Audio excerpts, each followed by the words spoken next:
The officer behind him that's asking him to stop. For a 10-year-old. I feel really blessed. No, it was a naked buckeye. No, it was not a naked buckeye. Two babies with a lifelong bond. Kayla Richardson, age 8 months. It's not a joke in there. That's just smoke. Whew. I can imagine the real thing. And these cops are closer to being firefighters. Yeah, gator. We gator hunting. A two-story structure, got a child inside. A bad situation. We're gonna get her. For any firefighter. Never been in it, so I'm excited. But these are rookies. I think we're ready. Learning a new skill. Crystal's gonna be our lead. They're also Spartanburg cops. We gotta do both the jobs. Teamwork. Police and firefighter. Not an easy task. Adrenaline rush. Here's what it's like for Officer Crystal Fowler. It's very dark, smoky. Inside that burning building. All right, I'm checking the floor. Crawling in the pitch black. We got furniture. It's clear. Adrenaline rushes. I'm searching. Hearts pound. Communicating. Almost impossible. But training pays off. It's not a joke in there. That's just smoke. Whew. I can imagine the real thing. And these cops are closer to being firefighters. It's our job. It's what we're here for. It's what we gotta do. Ain't nothing like running right into that fire and smoke, knowing that you can save somebody one day. Tom Johnson. One person can't do it by itself. News Channel 7. I'm ready to go. Duncan.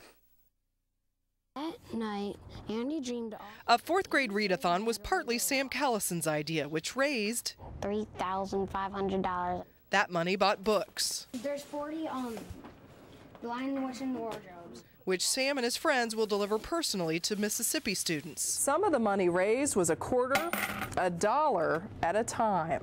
The whole Hurricane Katrina disaster has been a school-wide lesson for kids here at Edison Intermediate. Sam's aunt, grandparents, and so many others felt Katrina's kick. Why now a group of 26 is going to the Gulf to rebuild. They need all the help that they can get, and it's going to mean a lot to me, too, because I've never done this kind of thing before. Luke Evan is excited. That makes me feel good that I can make a difference. From toothbrushes to the tiniest trip details. Oh, excellent. Sam's mom is organizing this unusual spring break vacation. We can give back to it right now so that hopefully 5-10 years down the line, it's that kind of place again, and we can go have fun spring breaks there. Chris King's making his second trip. I think people have an obligation as just a member of society. You need to help people when you can. It'll put life in focus, even for a 10-year-old. I feel really blessed because I have a family, because some people lost their families, and I'm just really lucky to live where I live. In Grandview, Eve Mueller, 10 TV Eyewitness News. All right, sir, there is a ticket right there. William Nixon has come to the right place. It wouldn't start. He's brought his snow thrower to Jerry Devine at Como Motors for help, and he is not the only one. It started off a little steady, and I think as the day goes on, I wouldn't surprise me if we don't probably take in 50 or 60 or so snow throwers. And right through here is where all the action is. This is John Bailey. He's in charge of repairing all of these snow throwers, and he's getting them back out on the street by this afternoon. This time of year, he's known simply as what, John? Mr. Snowblower. With speed and precision, he takes one machine down and cranks another up. Getting these machines fixed fast is how he's earned his nickname. The next couple of days, I'll be real popular. And Devine says there's one reason behind the repair shop's popularity. The biggest mistake everybody seems to make is old gas left in a snow thrower over the summer. A mistake they often discover right before the snow starts.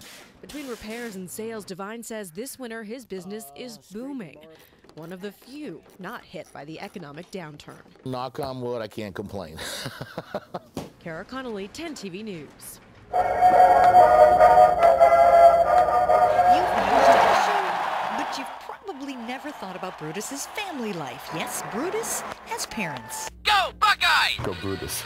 Meet Ray Boris and Sally Lanyon. They were college sweethearts then, some 40 years ago, and that relationship led to the birth of their son, one of the best-known mascots in the country. My original idea was that it should be a buck, because you could easily dress somebody up with the antlers and the whole 9 yards. But people talked me out of that. They said, no, that's not what a buckeye is. It's a nut. They showed me. They took a buckeye off a buckeye tree and showed me what a buckeye was. And I said, well, all right. And so we have to have a mascot that is a nut. So I went to Sally because I figured she would know what to do, right? Definitely. Sure enough, she did. The conception of Brutus really happened on the lawn of a campus sorority house, and just like that, a papier-mâché version of the Buckeye arrived. Yeah, so it's just a big round ball made out of papier-mâché. Yeah, the harness. It's like, this person is stuck with just legs hanging out, no arms or anything. No, it was a naked Buckeye. No, it was not a naked Buckeye. The mascot they created would have to change over the years. Something more permanent. Carry a papier-mâché Buckeye around the country, right? Yeah. Carefully. First from papier-mâché to fiberglass, then into the Brutus that we know and love today. That was it. Brutus was born. Hallelujah. Ray and Sally have gone their separate ways, but remain bound together by the child that they created, the one Buckeye fans have adopted as their own. Two babies with a lifelong bond. Kayla Richardson, age 8 months. She vocalizes a lot and she's really spoiled. And Jason Wolf, age 9 months. He's doing very well. He is happy, healthy. A far cry from 6 months ago. They were critically ill in Columbus Children's Hospital. Kayla needed a new heart. Jason needed new lungs. Odds are that he would not, survive long enough to get a donation. But when an infant heart and lungs, the right size and blood type, became available in another state, doctors at Children's did a rare domino transplant. Jason got the new heart and lungs, and his healthy heart was transplanted to Kayla. Mike and Maria Wolf had already decided that if Jason died, they would donate his organs. So that was kind of neat that he was able to receive and give his heart to save another little girl's life also. Jason came home in mid-March to the delight of his parents and big brother Tommy. But to avoid the risk of infecting those new lungs, the Wolves took a lot of precautions. Right before we brought him home, we had the carpets cleaned and the furniture cleaned. We purchased a new vacuum that had a HEPA filter in it. They keep gallons of hand sanitizer around the house and use it often. Then there are the medicines, 8 per day. 3 of them are to prevent Jason's body from rejecting his new organs. The Wolves had always supported organ donation, but now they are passionate about it and plan to join Lifeline of Ohio's Dash for Donation Saturday morning. They hope to convince others at this walk and run to sign up as donors. So let everybody know the importance of organ donation, how it can change lives, save lives, help lives. And not just adults. They say parents should think about the unthinkable, allowing their children to be organ donors too. If they're ever in a situation, maybe it can be in the back of their mind to have the strength to give somebody else the gift of life.